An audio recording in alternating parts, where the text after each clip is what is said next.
Billionaire Scott Bessant underestimated. Jasmine Crockett, she silenced him with one document. A Senate confirmation room went completely silent for 3 seconds, just long enough for everyone to process what had occurred.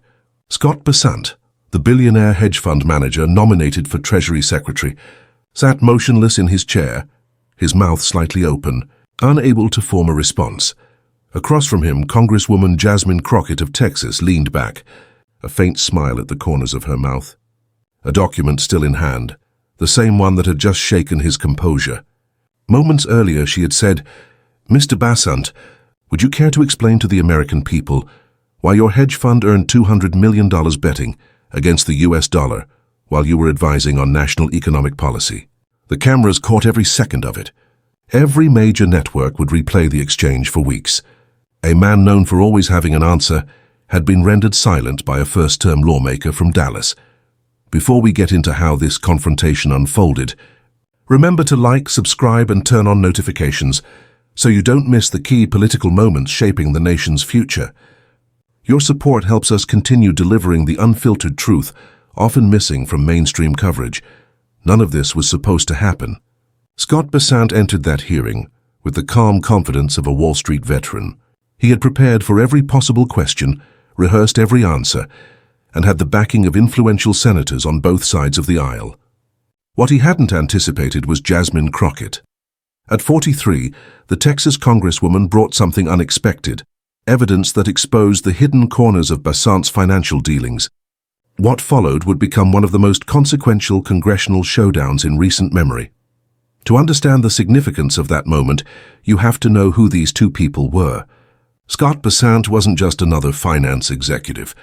He was a billionaire who built one of the largest hedge funds in the world. For decades, he navigated elite circles of money and politics with ease, and in many ways, he dominated them. His fund managed over $40 billion in assets, and his personal wealth exceeded $3 billion. He owned homes in Manhattan, the Hamptons, Miami, and London. He traveled by private jet, spent summers on yachts, and poured millions into political campaigns. He considered himself untouchable. When the president nominated him for Treasury Secretary, most expected a smooth confirmation process. Bessant spent months in preparation, hiring top consultants, memorizing hundreds of pages of policy notes, and holding mock hearings with former senators. He even bought new suits designed to project understated professionalism, expensive but subtle, signaling confidence without extravagance. On the morning of the hearing, he arrived early, greeting senators and chatting with staffers with practiced ease. He'd done this dance before, charm the room, avoid difficult questions, and project the image of a steady hand for America's economy. But Jasmine Crockett was not a typical member of Congress. At 43, she was relatively young by Washington standards, serving only her second year in office. Before Congress, she built a reputation as a civil rights attorney in Dallas, fighting for clients who couldn't afford legal representation. She grew up in a working-class family in St. Louis, her mother a teacher, her father a postal worker, and put herself through college and law school with scholarships and loans. She understood financial struggle firsthand, the uncertainty of bills, the constant balance between survival and ambition, and the fragile promise of the American dream. When she arrived on Capitol Hill, many underestimated her. Young, black, and female, 3 traits that Washington's old establishment too often dismissed. Some colleagues treated her condescendingly, assuming she'd need years to understand how things really work. Media coverage frequently focused more on her appearance or natural hair than on her legislative accomplishments. But Crockett possessed what many of her critics lacked: a sharp intellect and relentless drive that unsettled those who relied more on connections than competence. She graduated summa cum laude from Rhodes College, earned her law degree from the University of Houston, and built her own legal practice from the ground up. She possessed an almost photographic memory for facts and figures, able to identify inconsistencies in 1,000-page reports that entire teams of analysts had overlooked. But beyond her intellect, she carried an unwavering sense of justice. In just 2 years, she had become the last person anyone wanted to face in a hearing. She always did the research, asked questions that couldn't be dodged with rehearsed lines, and cut through political noise so effectively that even seasoned lawmakers grew uneasy.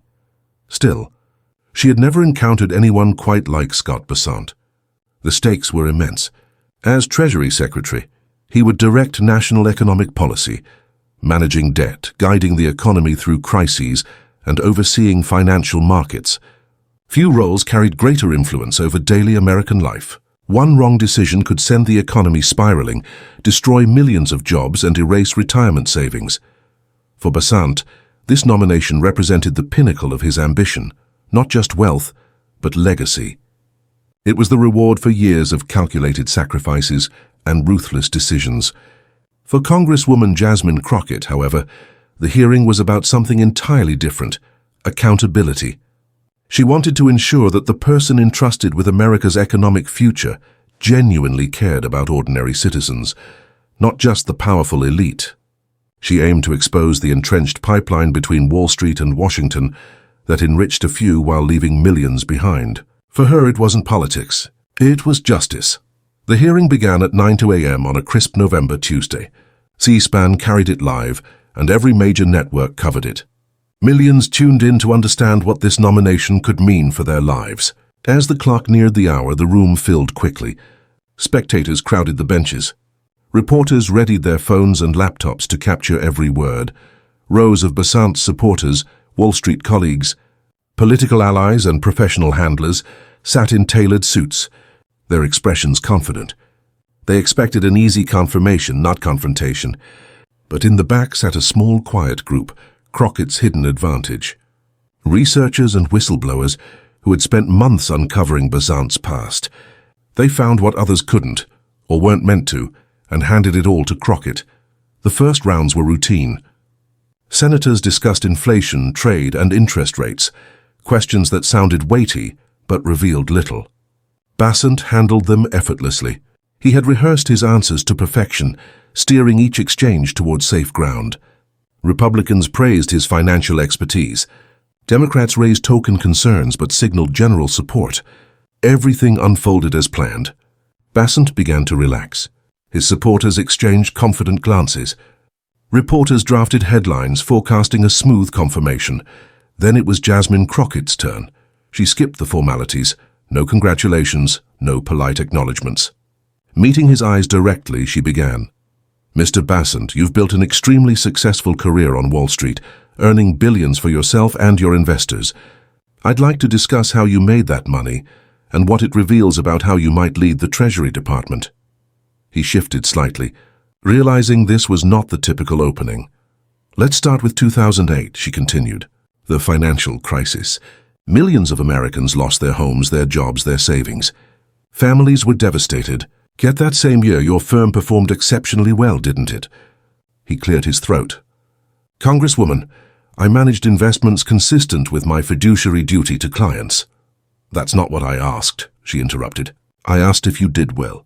Yes or no? Yes, he replied carefully. Our fund performed well. How well?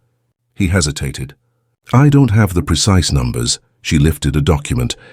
Allow me to help. Your fund made $3.2 billion in 2008. While American families lost everything, your personal compensation reached $20 million. Are those numbers correct? The room fell silent. Her tone was measured, but her precision left no room to maneuver. Managing risk during downturns is a legitimate investment strategy, he offered. Of course, Crockett said evenly. But let's talk about how you managed it. You weren't just protecting client funds. You bet against the U.S. economy. You shorted mortgage-backed securities knowing they were collapsing. You profited from national pain. Isn't that true? His jaw tightened. That's a mischaracterization of complex financial instruments. Is it? She asked, holding up another paper. This is an email you sent in September 2008. You wrote, and I quote, "The worse it gets for Main Street, the better for us. Every foreclosure puts money in our pockets. Every job loss boosts our returns. This will be the most profitable year in our firm's history." Did you write that? Color drained from his face. I don't recall that specific email. You don't recall celebrating the destruction of American families? She pressed. That's not what I was doing. Then what were you doing? Her voice remained calm, firm, deliberate, unflinching. From my perspective, it seems you profited from the collapse of the American dream, turning hardship into a business venture. And now you're asking us to trust you with the nation's economy. He tried to respond respectfully. Congresswoman, you don't understand how markets function. Wrong move. Crockett leaned forward, her expression sharp. Don't understand. I've spent 6 months analyzing every trade your fund executed over 15 years. I've reviewed the emails, memos, and strategies. I know exactly how you operate. You look for crises, make them worse, and cash in on the chaos. That's your model. She tapped another folder. Shall we discuss 2011? You bet against Greek debt during their crisis, earning $800 million, while austerity measures gutted healthcare and poverty rose to 30%. Or 2016, when you shorted the British pound before Brexit, profiting $450 million from the uncertainty. You even financed think tanks promoting Brexit, didn't you? Fully aware that destabilization would serve your interests. That's a gross misrepresentation, he said. Is it? Crockett replied. Because I have the documentation. Wire transfers, meeting logs, strategy papers. Would you like to see them? The tension in the room spiked. Senators stopped scrolling their phones. Reporters began typing furiously. C-SPAN zoomed in on Bessant's tightening jaw. Crockett continued. Let's move to something more recent.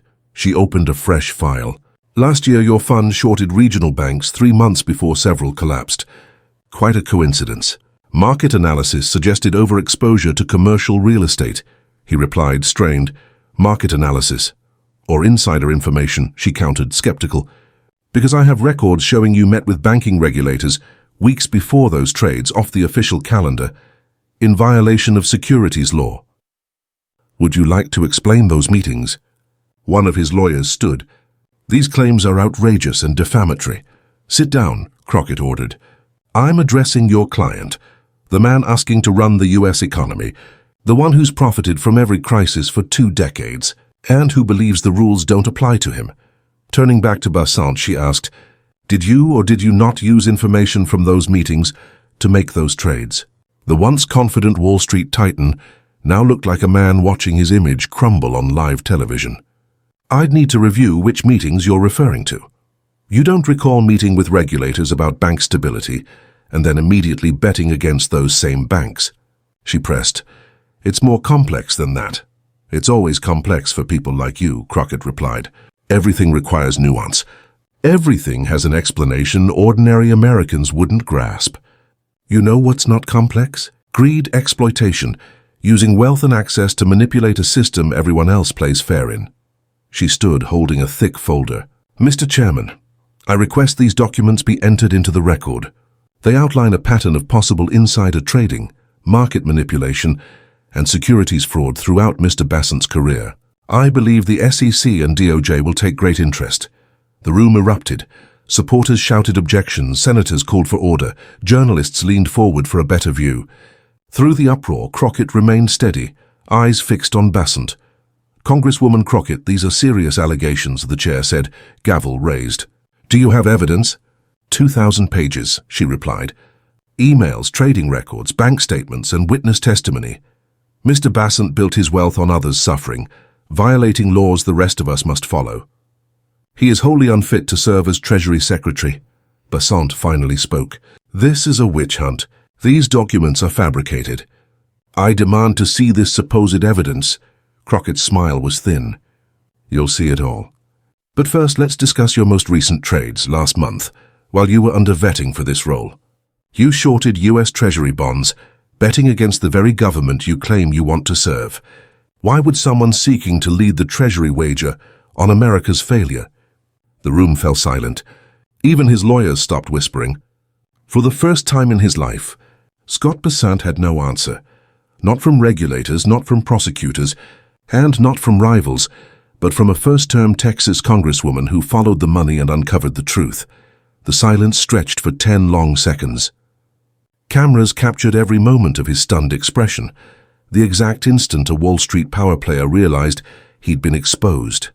He tried to respond. Congresswoman, those trades were standard portfolio management, to bet against America, while seeking to become its chief financial officer? She interrupted. I've reviewed confirmation records for Treasury secretaries over 50 years.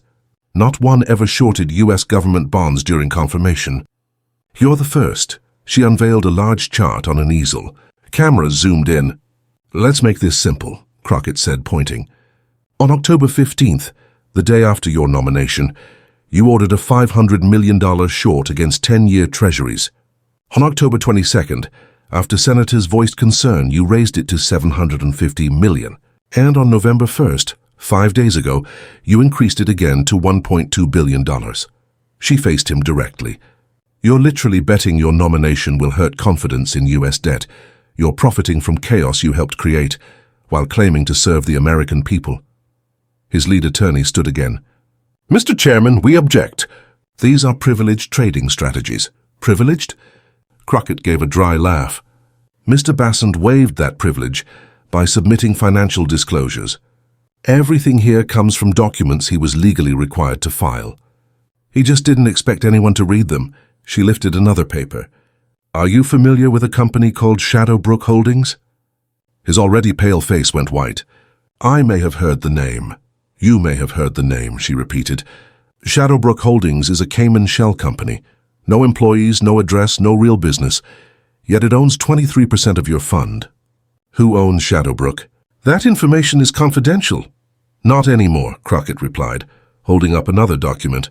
Thanks to updated Cayman transparency laws, we've traced Shadowbrook through several shell entities to some very interesting figures, including Russian oligarchs currently under U.S. sanctions.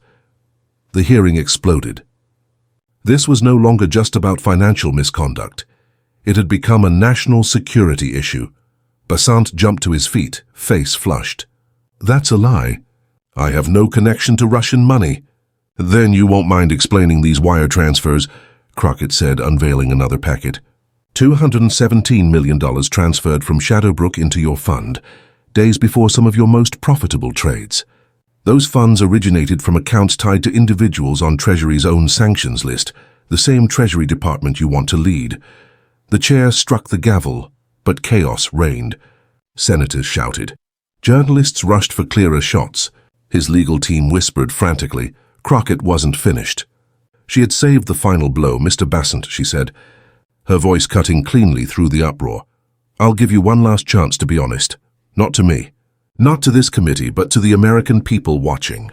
Have you ever used your position to influence markets for personal gain?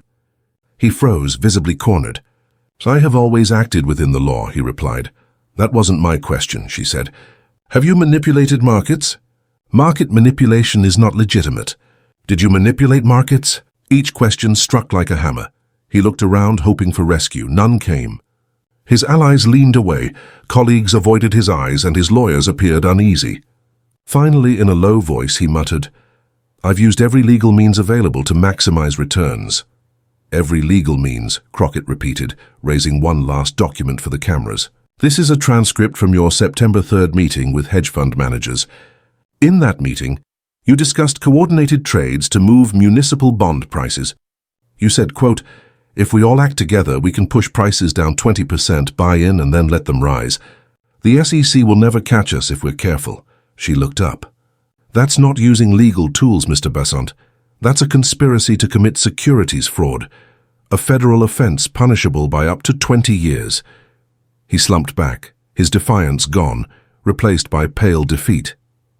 His hands trembled. The man once considered for a cabinet position now wondered if he needed a criminal defense lawyer. I need to consult with counsel, he stammered.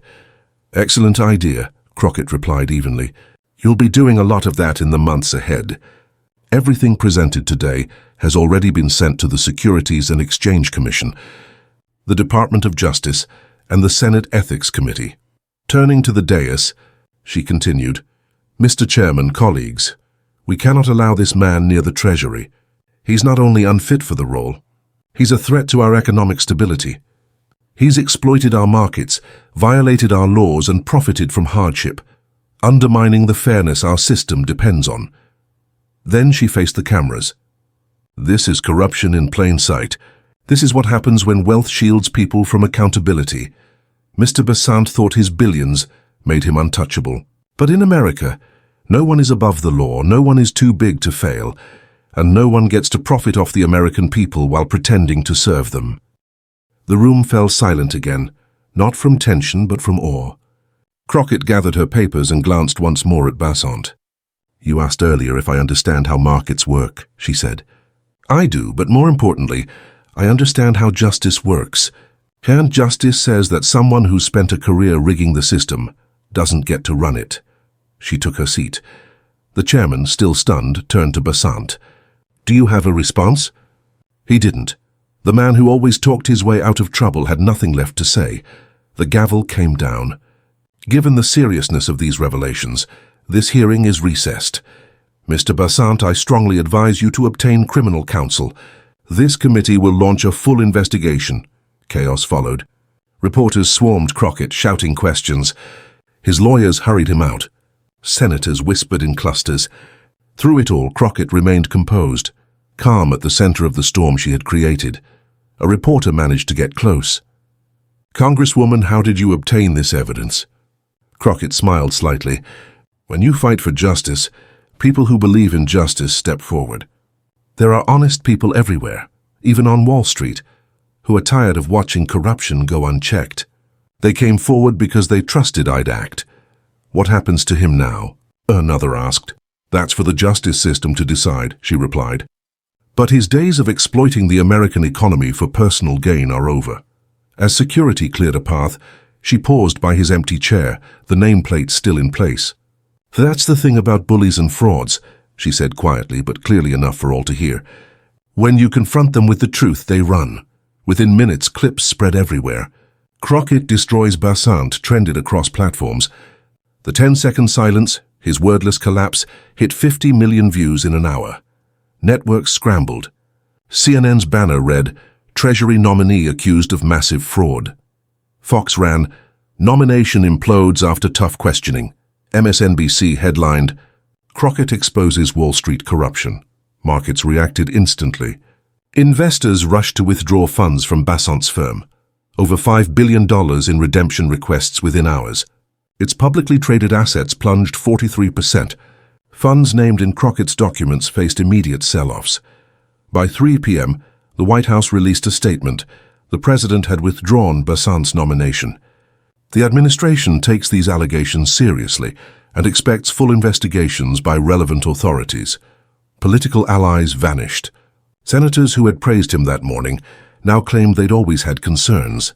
One who introduced him at a fundraiser just a week earlier said, "I was never entirely comfortable with his nomination. These revelations are deeply troubling." Law enforcement acted next. By 4 p.m., FBI agents executed search warrants at the hedge fund's Manhattan offices, leaving with boxes of files and hard drives. Similar raids hit his homes in the Hamptons and Miami. His private jet was grounded at Teterboro due to flight risk. The SEC confirmed a formal investigation, not just into Bessant, but his firm and affiliates. "We take market manipulation and insider trading extremely seriously," said the SEC chair at a hastily called briefing. "If these allegations hold, we'll prosecute to the fullest extent of the law." Back at her office, Congresswoman Jasmine Crockett fielded non-stop calls from reporters, constituents and lawmakers. "Congresswoman, how long have you been investigating him?" one asked during an impromptu press conference. "Since the day he was nominated," Crockett replied. "When someone's nominated for a position this important, it's our responsibility to vet them thoroughly. I did what every member of Congress should do. I did my homework. How did you get documents that weren't public?" "There are people in finance who are tired of bad actors tarnishing their field," she said carefully. "Whistleblowers reached out to my office. We verified all information through multiple sources before bringing it forward. What do you think should happen to him now?" Another pressed. "That's up to the justice system," Crockett said firmly. "But no one should be above the law, no matter their wealth or connections. If crimes were committed, there must be consequences. Some say you were too aggressive," one reporter challenged. "You destroyed a man's career on national television." Crockett's expression turned firm. "He destroyed his own career through his choices. I only revealed them. When someone seeks to lead our economy, we have not just the right but the duty to examine their record closely. The American people deserve no less. As the day unfolded, more revelations surfaced. Reporters, energized by the evidence Crockett presented, began digging through it. They uncovered offshore accounts in Panama, Luxembourg, and Singapore. They found clear signs of tax evasion schemes, saving him hundreds of millions, and questionable payments to political figures that resembled bribes. That evening, his legal team released a statement. Mr. Bessant categorically denies all allegations. He has always acted within the law and looks forward to clearing his name. He will cooperate fully, but the damage was done. A reputation built over decades collapsed in a single day. Investors withdrew. Political allies cut ties. Business partners distanced themselves. The man once seen as untouchable became a liability overnight. The next morning, the Wall Street Journal headline read, "The Day Jasmine Crockett Changed Washington." The article detailed how a first-term lawmaker accomplished what regulators, prosecutors, and journalists hadn't, holding a Wall Street giant accountable. The New York Times profiled her history as a civil rights attorney and her thorough preparation. Writing, "She represents a new generation unafraid of power or privilege, dedicated to serving the public, not the elite." The most powerful reactions came from ordinary citizens. Crockett's office received thousands of messages thanking her for confronting corruption. People recalled the 2008 crash, homes lost, jobs gone, pensions erased, while those responsible prospered. "Finally, someone standing up for us," wrote a retired Ohio teacher who lost her pension. "Thank you for proving these people aren't untouchable. You give me hope the system can still work," emailed a small business owner from Michigan. "Keep fighting." The political ripple effect was immediate. Energized by public support, other lawmakers regained their resolve. Hearings once seen as formalities became serious inquiries. Nominees expecting easy confirmations faced sharp questions about conflicts of interest and financial ties. The media called it the Crockett effect. The era of Wall Street executives gliding into government unchecked was over. The revolving door hadn't been sealed, but someone had finally locked it. 3 days after the hearing, the first criminal charges dropped, not yet against Bessant, as prosecutors pursued the larger case, but against 2 associates mentioned in Crockett's report. They were charged with insider trading and conspiracy to commit securities fraud, arrested in early morning raids that dominated evening news broadcasts. Meanwhile, reports suggested Bessant had gone into hiding. His attorneys claimed he was cooperating, but insiders said he was holed up in his Manhattan penthouse, watching his empire collapse. His fund lost 80% of its value as investors pulled out everything not bound by long-term contracts. His name became synonymous with greed and corruption. A week later, Crockett appeared on 60 Minutes for an in-depth interview. "Do you feel any sympathy for him?" the interviewer asked, "given how dramatically his life has unraveled?" "I feel for the millions of Americans whose lives were destroyed by people like him," she said. "For families who lost homes while he celebrated profits. For workers laid off while he bought another yacht." As for Mr. Bessant, none. He made his choices. Greed over ethics, profit over people. Now he faces the results. "Your critics call you anti-business," the interviewer pressed. She shook her head. "I'm anti-corruption, not anti-success. I oppose wealth built on exploitation. Many business leaders follow the rules, create jobs, and strengthen communities. They have nothing to fear from me or from justice. What's next?" "Doing the job Texans elected me to do," she replied. "There's more work ahead. Mr. Bessant isn't the only one trying to buy influence. He's just the one who got caught. More hearings if needed. The American people deserve a government that serves them, not the powerful few. As long as I hold this office, I'll fight for that." 2 weeks later, indictments were unsealed. 47 counts against Scott Bessant, securities fraud, insider trading, conspiracy, money laundering, and tax evasion. If convicted, he faced up to 300 years. The perp walk aired live on every network. The once confident titan of finance now shuffled in handcuffs, hiding his face.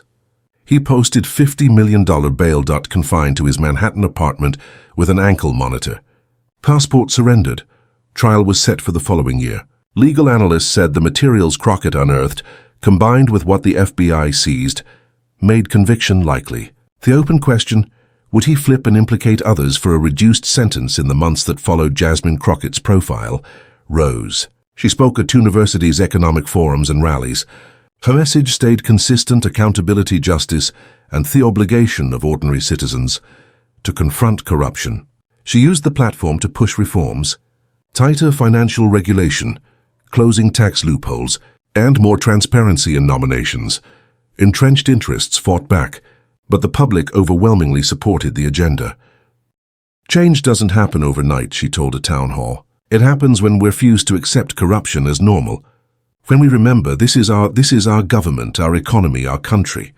6 months after the hearing, a documentary about the confrontation premiered. It featured financial experts, former regulators, and several whistleblowers who helped Crockett assemble the case.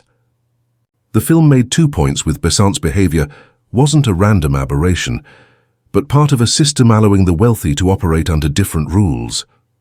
Second, Crockett didn't prevail just because she was right. She outworked him. The footage showed her late nights with binders of records, meetings with specialists to decode complex instruments, and a careful plan to reveal information in a way that blocked deflection and escape. While he assumed wealth and connections would shield him, one commentator said she built an airtight case. It's a lesson for anyone who thinks they're untouchable. The hearing's impact reached far beyond one failed nomination. It marked a turning point. Congressional committees began real oversight. Agencies, buoyed by public support, pursued cases once deemed too politically risky. Journalists dug deeper into the money-power nexus. Ordinary citizens, inspired by what they saw, demanded better from representatives. A year later, a jury convicted Bessant on 43 of 47 counts. The judge sentenced him to 85 years. Experts predicted it might be reduced on appeal to 20 or 25, but it still meant the man who once controlled billions would likely spend the remainder of his productive years behind bars. At sentencing, Bessant finally spoke, not with remorse but defiance. He blamed prosecutors, the media, the political system, and especially Jasmine Crockett. This was a witch hunt, he said. I was destroyed for political gain. I was targeted for my success and wealth in America. Now success is punished. When reporters asked Crockett for comment, she was brief. He still doesn't get it. He wasn't punished for success. He was punished for criminality. There's a difference. Until people like him learn that we'll keep having these problems. Business and law schools taught the Bessant case as a cautionary tale about hubris and the costs of greed. It showed how elaborate schemes could crumble under scrutiny and how one determined person could force accountability. Yet for Jasmine Crockett, it wasn't about winning or losing. It was about proving the law still applied to everyone, regardless of status or wealth, and that democracy could function when people were willing to fight for it. Scott Bessant thought he was above the law, she said in a speech marking the hearing's anniversary. He believed his money made him untouchable. He was wrong, and if others believe the same, consider this. Your warning. We're watching. We're investigating, and we're not afraid. The age of impunity is over. The age of accountability has begun. 2 years after that morning, the ripples continued. Stronger financial regulations passed. More corrupt actors were exposed and prosecuted. The revolving door between Wall Street and Washington wasn't sealed shut, but it was severely restricted. Jasmine Crockett continued serving in Congress, now chairing the Financial Services Subcommittee on Oversight and Investigations. She earned a reputation as Main Street's defender and Wall Street's worst nightmare. Speculation about her future never quieted Senator Governor Maybe Hire. Meanwhile, Scott Bessant served his sentence in federal custody at Otisville. Legal fees, fines, and civil settlements devoured much of his fortune. His hedge fund dissolved after conviction.